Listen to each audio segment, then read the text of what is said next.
오늘도 말씀 속에서 우리를 찾아오신 하나님 만날 수 있기를 축복합니다. 교회 가기 싫은 77가지 이유라는 책이 있습니다. 교회 공동체 전혀 경험이 없거나 한 번이라도 다녀본 젊은이들의 시각에서 교회 가기 싫은 여러 이유를 모은 책이에요. 근데 책 제목만큼이나 이유가 다양합니다. 노방전도 하는 걸 보면 오만정이 떨어진다, 양보할 줄을 모른다, 건축 헌금이 무섭다, 교회 다니는 사람들 너무 배타적이다, 이중인격자가 많다, 꼴보기 싫은 사람 너무 많다, 신분차별 때문에 벽을 느꼈다. 여러분들도 한 번쯤 생각해 보셨을 만한 것들이죠. 아니면 그런 이유로 교회를 떠난 분들도 계실 거예요. 그래서 C.S. 루이스라는 사람도 예수를 믿기 전에 하나님을 예배하고 싶은데 교회 때문에 방해를 받았다. 또 간디도 그리스도는 좋은데 그리스도인은 싫다, 그렇게 말하기도 했어요. 여러분, 도대체 왜 이런 걸까요? 어떤 분은 말합니다. 원래 교회는 그렇지 않았다. 그런데 시간이 지나면서, 세월이 흐르면서 변질된 것이다. 그래서 이제라도 교회는 다시 초대교회로 돌아가야 된다, 그렇게 말하기도 합니다. 사실 지난 사도행전 2장 4장에서 알 수 있는 것처럼 역사상 최초의 교회 예루살렘 교회는요, 가장 이상적인 그런 공동체 모습을 보여주었습니다. 날마다 마음을 같이해서 모이기를 힘썼고, 또 떡을 떼면서 자기 소유와 재산을 다 팔아서 가난한 사람들을 섬겼어요. 오죽하면 예수 안 믿는 사람들이 칭송을 할 정도로. 자, 이 정도 되면은 과연 모든 교회의 모델이 될 만한 그런 공동체 아니겠습니까? 자, 그런데요, 과연 예루살렘 교회는 문제가 하나도 없었을까요? 완벽했을까요? 그렇지 않다는 것, 지난 5장에서 아나니아와 삽비라 부부 이야기를 통해서 우리가 다뤘습니다. 그리고 6장에서 헬라파 유대인과 히브리파 유대인 간의 그런 갈등과 알력이 있는 걸 통해서도 알 수 있었어요. 무엇을 말합니까? 예수 그리스도의 핏값으로 세워진 공동체라 할지라도 지상의 모든 교회들은 문제투성이라는 거예요. 필립 얀시는 그 이유를 교회가 하나님의 영광에 늘 미달일 수밖에 없는 그런 인간들로 구성되어 있기 때문이다. 한마디로 죄인들이 모인 공동체가 교회이기 때문에. 우리 각 사람, 문제없는 사람이 누가 있겠습니까? 그 문제 있는 사람들이 모인 공동체다 보니까 교회 역시 문제가 많을 수밖에 없는 거죠. 자, 그렇다면 이 땅에서는 과연 그 이상적인 공동체 포기해야 되는 걸까요? 체념하면서 살아야 되는 걸까요? 더 중요한 질문이 있습니다. 과연 하나님은 이 사실을 모르셨을까요? 당신의 아들 예수 그리스도의 핏값으로 이 아름다운 공동체를 세우시면서 이 공동체에 속한 지체들이 그렇게 더럽고 추한 죄인들이라는 사실을 모르셨을까요? 그러면서도 이 공동체가 이상적인 공동체가 되기를 바라고 계시는 걸까요? 아니죠. 아니에요. 하나님도 다 알고 계셔요. 그래서 필립 얀시는 이것이야말로 하나님이 감행하신 모험이다. 모험이다. 그렇죠? 영광스러운 이 교회 공동체가 죄인들로 구성하게 하셨던 것, 이것이야말로 하나님의 모험이다. 여러분, 그렇다면은 이 교회를 향한 하나님의 마음은 어떤 걸까요? 한 번은 러시아 출신의 그 작곡가 이골 스트라빈스키가 새로운 곡을 만들었어요. 그래서 한 바이올린 연주자에게 이 곡을 연주해 줄 수 있냐고 부탁을 합니다. 그래서 이 연주자가 몇 주 동안 그 곡을 가지고 연주를 하는데 워낙 곡이 어려워서 제대로 연주를 못 하겠는 거예요. 그래서 스트라빈스키에게 무슨 말합니다. 이 곡이 너무 어렵습니다. 저는 연주하기가 너무 어렵습니다. 그러자 스트라빈스키가 이렇게 말했다고 합니다. 제가 원하는 건 시도하는 사람의 연주 소리입니다. 시도하는 사람의 연주 소리. 스트라빈스키가 원하는 그 완벽한 연주, 그게 아니라 이 곡을 연주하는 그 시도하는 연주자의 그 연주 소리. 무슨 말입니까? 일단 시도하는 것 자체가 중요하다는 것이죠. 그리고 시도를 해봐야 이 곡이 어떤 곡인지, 작곡가의 그 뜻이 무엇인지 알 수 있게 되지 않겠어요? 마찬가지로 교회를 향한 우리 하나님의 마음도 그렇지 않겠습니까? 예루살렘 교회, 성령의 강림과 함께 시작한 최초의 교회, 그리고 기라성 같은 사도들이 지도자로 있던 그런 훌륭한 교회 맞습니다. 그런데도 이 예루살렘 교회도 크고 작은 문제가 많이 있었어요. 특별히 교회 안에 과부를 돕는 문제로 히브리파 유대인, 헬라파 유대인들 간의 갈등과 알력이 있었고, 자칫하면 교회가 둘로 나뉠 수도 있는 큰 위기에 봉착하게 되었습니다. 자, 그런데도 예루살렘 교회는 어떻게 이 문제를 풀어가는 걸까요? 그리고 그것이 오늘 우리에게 어떤 도전과 메시지를 주는 걸까요? 몇 가지를 한번 나눠볼 수 있을 텐데요. 먼저 이 예루살렘 교회는 구제를 중단하지 않습니다. 여러분, 지금 구제 때문에 생긴 문제 아닙니까? 헬라파 유대인들, 그 과부들이 구제에서 자주 빠지고 있다, 혜택을 덜 받고 있다. 이 구제 문제 때문에 지금 문제가 불거진 거예요. 그렇다면 보통 어떻게 결정을 내립니까? 하지 말자 그러면. 가장 손쉬운 방법은요, 굳이 안 하면 되죠. 선교하다가 어떤 문제가 발생했어요. 단기 선교팀을 보냈는데 사고가 났어요. 야, 안 되겠다, 단기 선교 보내지 말자, 앞으로 선교하지 말자, 이렇게 결정을 내리면 간단해요. 근데 여러분, 선교 안 하고 굳이 안 하면 다른 문제 없습니까? 더 중요한 것, 이게 과연 하나님이 원하시는 방법일까요? 사랑하는 우리 성도 여러분, 이 땅의 교회들은요, 해도 되고 안 해도 되는 사역이 있습니다만은 반드시 해야 되는 일이 있어요. 그 중에 하나가 구제이고 선교 아니겠습니까? 그런데 문제가 많다고 그걸 포기해 버리면 과연 그것으로 일이 해결되겠냐 이 말이죠. 사실 일하지 않는 교회들은요, 뭐 문제거리도 없을 것 같아요. 그런데 그렇게 일하지 않는 교회들, 문제 없다고 좋아할 것이 아니라 그런 교회는요, 하나님이 기뻐하시지 않죠. 세상에 어떤 영향력을 줄 수 있겠어요? 세상에 무슨 소망을 줄 수 있겠어요? 오늘 예루살렘 교회는 그런 면에서 문제의 본질을 정확하게 파악할 수 있었어요. 구제를 중단하는 게 아니라 효과적으로 이 일이 이루어지기를 지금 이들이 강구하고 있습니다. 자, 두 번째, 예루살렘 교회는요, 누군가의 책임을 묻는 것으로 이 일을 해결하지 않습니다. 사실 어떤 문제가 발생하면은 제일 먼저 이거 누구 책임이냐, 그 책임 소재를 우리가 따지게 되죠. 물론 책임 소재가 명백한 경우 그 책임을 맡은 사람이 책임을 질 줄 아는 것도 또 문제를 해결하는 하나의 방법이 될 수 있을 거예요. 하지만 교회 공동체는요, 제가 목회를 해보니까 어떤 한 사람 책임진다고 해서 그 문제가 해결되지 않더라고요.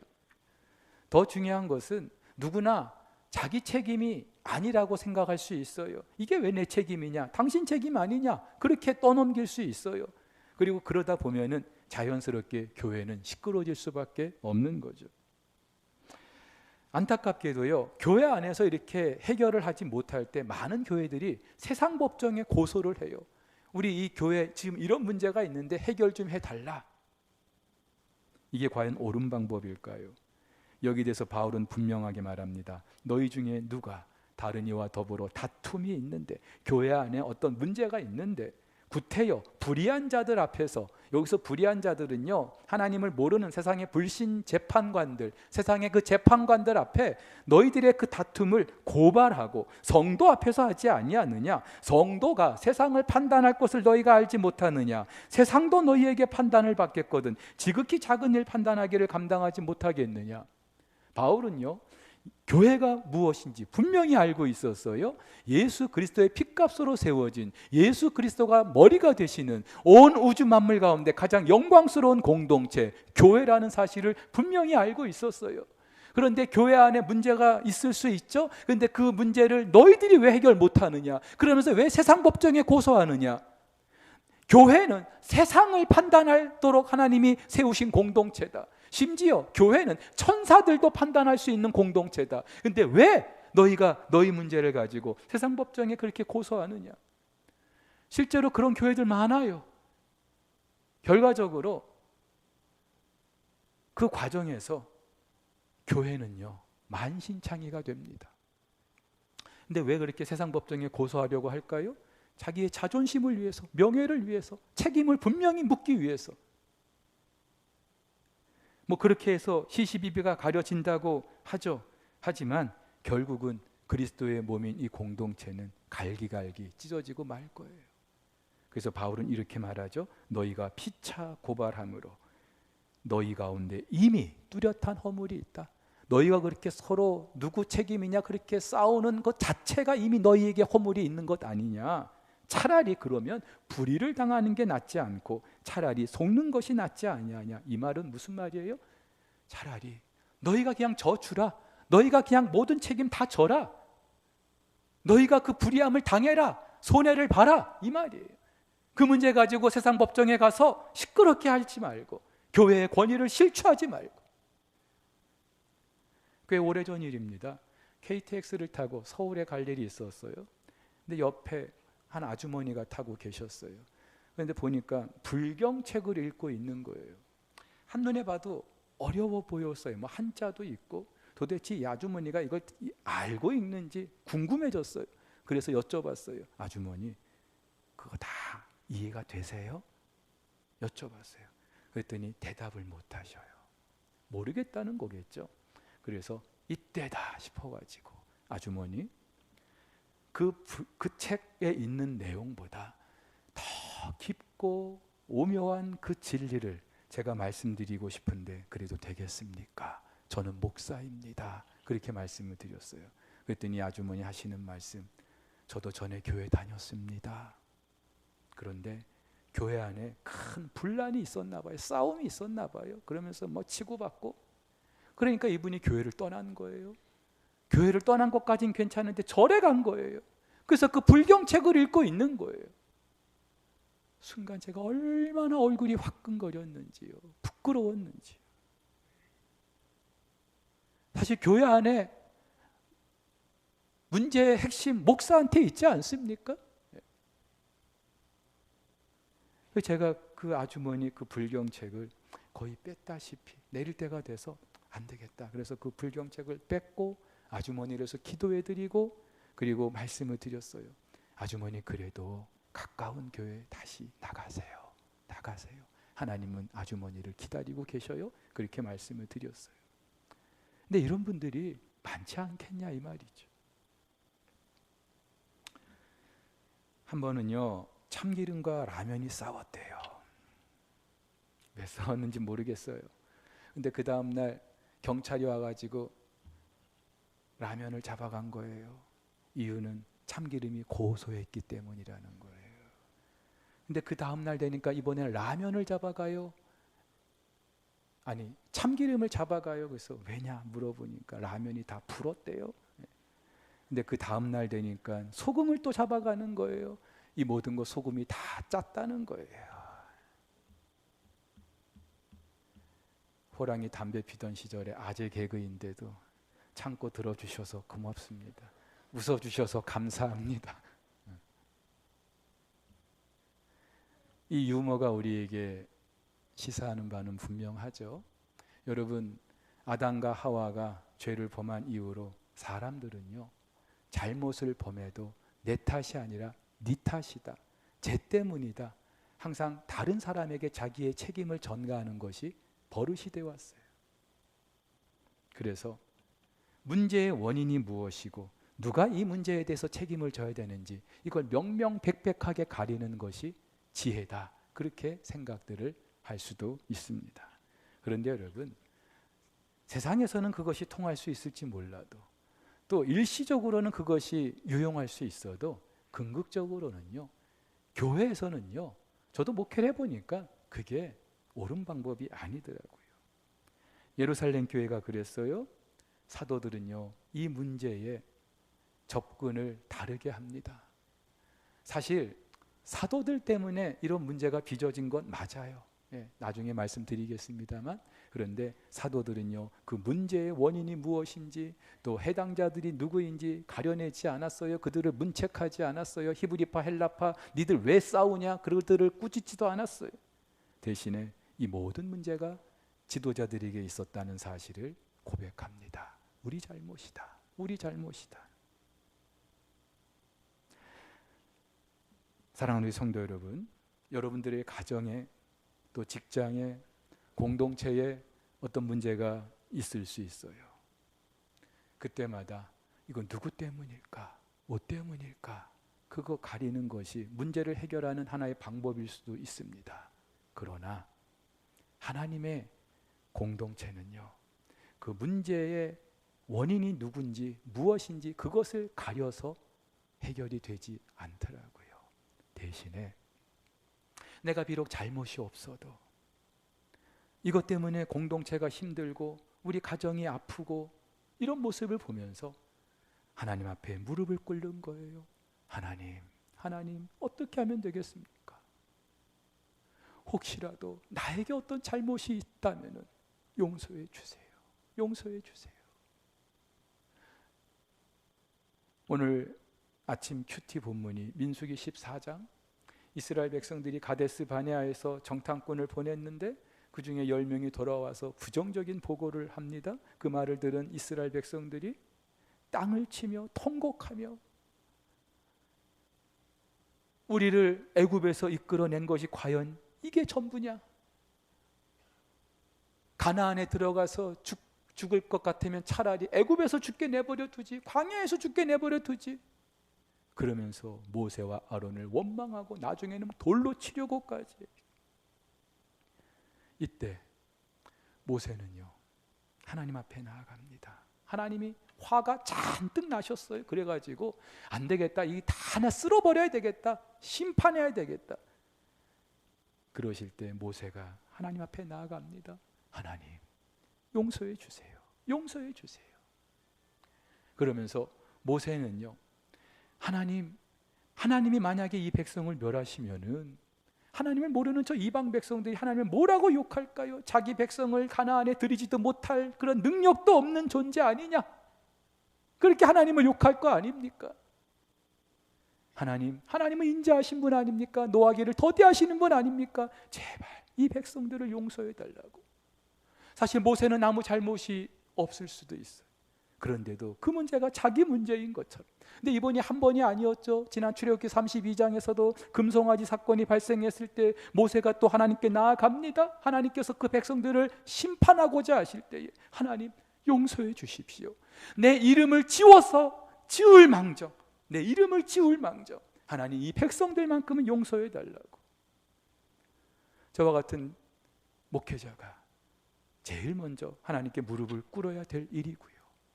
또 이 공동체 안에 누구라도 이건 누구 책임이다, 누구 때문이다, 그렇게 손가락질하고 그렇게 험담을 하기 이전에 하나님의 교회 아닙니까? 그렇다면 설령 내가 직접적인 연관이 없다 할지라도 하나님의 교회를 생각해서 용서해 주세요. 긍휼을 베풀어 주세요. 하나님은 그 한 사람을 찾고 계신 줄 믿으시기를 바랍니다. 예루살렘 교회는요, 또 문제의 본질을 분명히 파악할 줄 알았어요. 지금 예루살렘 교회의 표면적인 문제는 헬라파, 유대파 갈등이죠. 근데 좀 더 구체적인 이유는 구제가 공평하게 안 된 것 때문이에요. 그렇다면 구제를 좀 공평하게 하면 될 거 아닙니까? 그런데 이 일을 지금 누가 하고 있었냐 하면 사도들이 하고 있었어요. 여러분, 사도들이 히브리파 사람을 더 챙기려고 한 건 아닐 거예요. 헬라파 사람들에 대한 어떤 선입견을 가지고 한 건 절대로 아닐 거예요. 그런데 사도들이 하는 일이 워낙 많다 보니까 이런 일을 놓치게 된 것이죠. 여러분, 사도는요, 당시 하나님께서 직접 세우신 사람들이에요. 부활을 목격했던 사람들, 그리고 당신의 교회와 또 복음을 위해서 하나님이 특별히 지목하신 사람들. 근데 이들이 뭐 수십 명, 수백 명 되면 괜찮은데 숫자가 극히 제한돼 있어요. 근데 이들이 지금 이제 막 시작한 그 교회를 세워가야 하는 그런 중차대한 역할을 하고 있는 거죠. 여러분, 하나의 교회가 세워지는 데 있어서 얼마나 많은 손길이 필요합니까? 그러니까 처음에는 사도들이 이것도 하고 저것도 하고 굉장히 바빴을 거예요. 근데 그러면서 이들이 놓쳤던 것이 있죠. 말씀과 기도. 사람이잖아요. 사도들도 사람이잖아요. 시간적으로 공간적으로 또 지혜가 한계가 있을 수밖에 없잖아요. 사탄은요 항상 그 약점을 파고들어요. 그래가지고 그것이 공동체 안에 갈등 요소가 되게 하는 거예요. 그래서 우리는 잘 살펴야 돼요. 나의 약점이 무엇인가? 사탄이 뭘 자꾸 가지고 나를 공격하는가? 이 공동체를 공격하는가? 감사하게도 사도들은요 지금 이것이 무엇 때문인지 알게 된 거예요.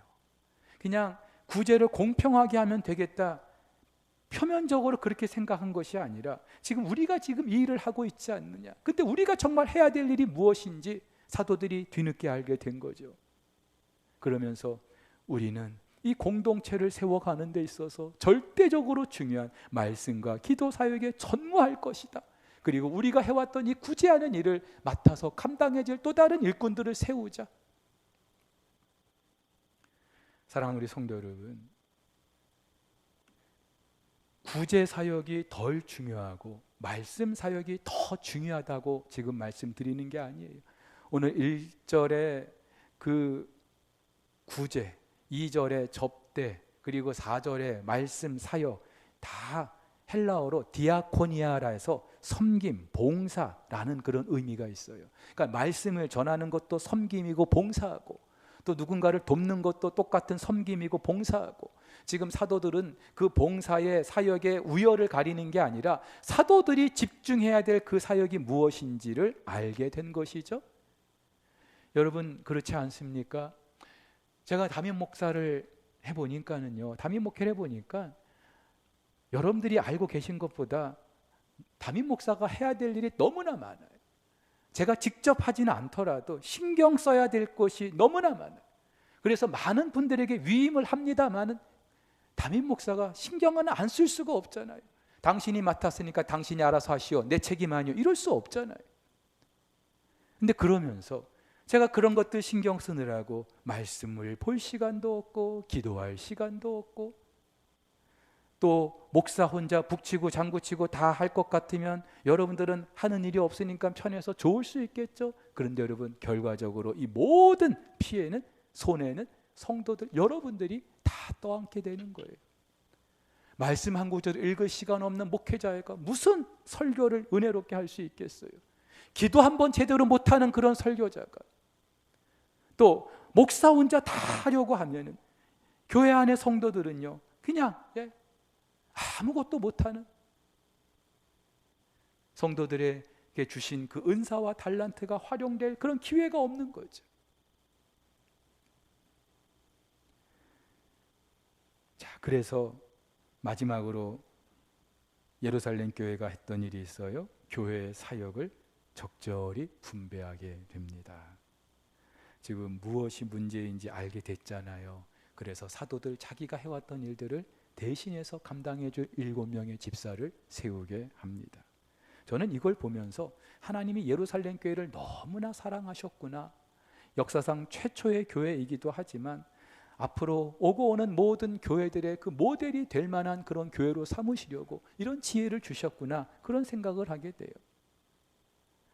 여러분 모세가 출애굽하고 나서 장정만 60만 다 합치면 한 200만 되는 엄청난 그 이스라엘 백성들 혼자서 새벽부터 저녁까지 그네들의 모든 문제를 혼자 다 해결해 줬어요. 근데 이 모습이 좋지 않게 여겨졌던 그 장인 이드로가 이보게, 모세, 자네가 하고 있는 일이 전혀 합리적이지 않네. 이 공동체 안에 당신을 대신해서 일해줄 만한 천부장, 백부장, 50부장, 10부장 세우게, 그리고 그들이 자네 일을 대신 맡아서 하도록 해주게. 그 일로 그 이스라엘 공동체가 훨씬 더 건강한 교회가 되지 않았어요? 여러분, 모든 살아있는 유기체는요, 그 몸을 이루는 지체들이 있어요. 그리고 그 지체가 제대로 역할을 감당해 줄 때 그 몸은 건강할 수 있어요. 그래서 지금 이 자리에 예배드리는 우리 석포교회 성도 여러분, 나의 존재감이 너무나 미미하고 내 이름 석자 누가 알아줄까 싶어도 공동체에 속해 있는 것만으로도 여러분은 이 교회의, 이 유기체의 한 지체인 줄 믿으시기를 바랍니다. 나는 지금 이 공동체에서 어떤 역할을 하고 있는지 그걸 빨리 아셔야 돼요. 그리고 그걸 감당할 수 있어야 돼요. 그래야 이 교회가 더 건강한 교회가 되는 줄 믿으시기를 바랍니다. 그런데 더 그 가운데 더 공적이고 책임감 있는 일을 하기 위해서, 그리고 이 공동체가 어떤 공동체인지 그 정체성을 분명히 하고 앞으로 나아가야 될 그 방향을 분명히 하기 위해서, 그리고 힘들고 어려울 때 같이 마음을 모아서 이 교회를 정말로 섬길 수 있는 더 핵심 그런 리더들을 세우기 위해서 장로, 안수집사, 권사를 세우는 거예요. 그렇다고 해서 오늘 그 7명의 집사들, 사도들이 자기들이 직접 지목하지 않았어요. 당신 하시오 그러지 않았어요. 회중이 선택을 하게 했어요. 그리고 회중이 선택한 7집사, 이 사도들이 기도하고 안수하고 자기들의 사역을 위임했던 거예요. 특별히 지금 문제의 발단은 헬라파 사람들이 덜 혜택을 받는 것 때문인데, 오늘 예루살렘 교회는요, 그 7명의 집사들을 모두 다 헬라 사람들로 세웠어요. 그 이름을 보면 다 헬라 사람들이에요. 히브리파 사람들이요, 야 그래도 우리 몫은 좀 있어야지, 그렇게 생각하지 않았어요. 전적으로 어떻게 하면 그 문제를 우리가 무마할 수 있을까? 어떻게 하면 이 공동체를 우리가 세워갈 수 있을까? 이제 4월 30일 교회 안에 장로, 안수집사, 권사를 선출하게 됩니다.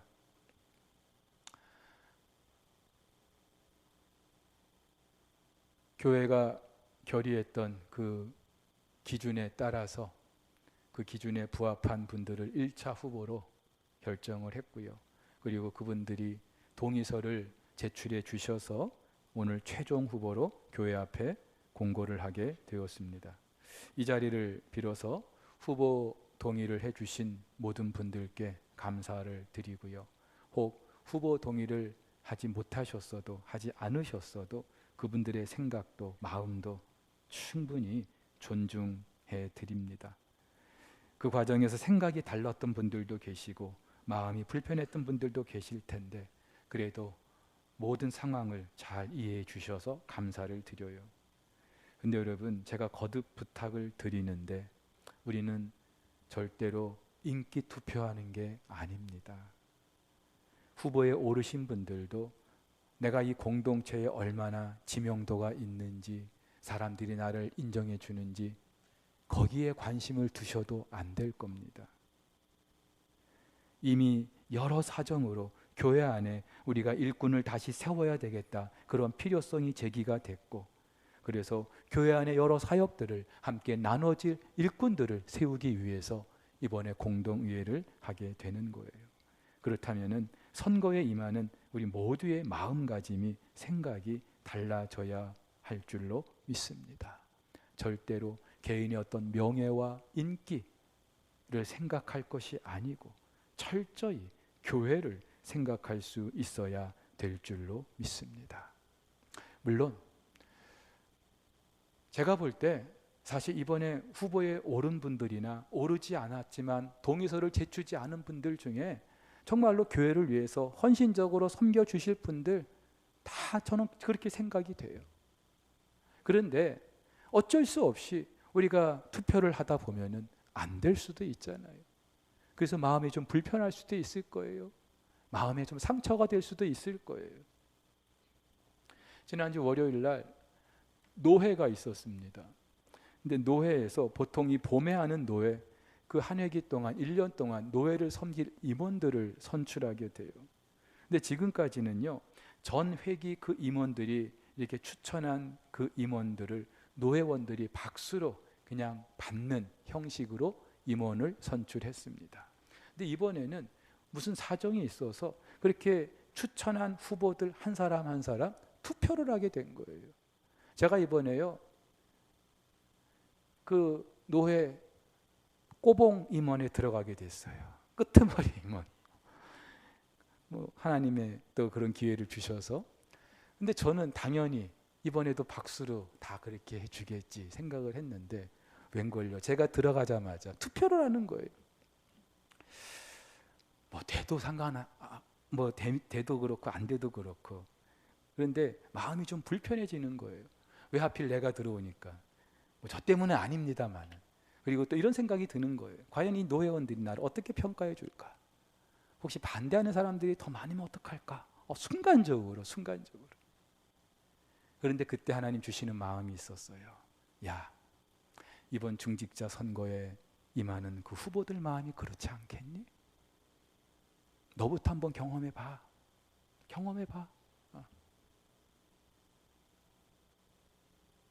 저는 그래서요,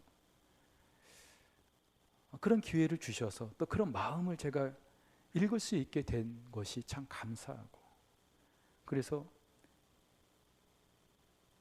선출이 되는 분들, 정말로 그분들도 우리가 축복해드리고 격려해드리고, 그분들이 정말로 이 공동체를 위해서 열심히 일할 수 있도록 그렇게 지지해드리는 것도 중요하지만, 그렇지 않다 할지라도, 그렇지 못한 분들도 우리가 한 마음으로 그분들을 격려해드리고 계속해서 지지해드리는 그런 성숙한 공동체가 되어야 하지 않을까.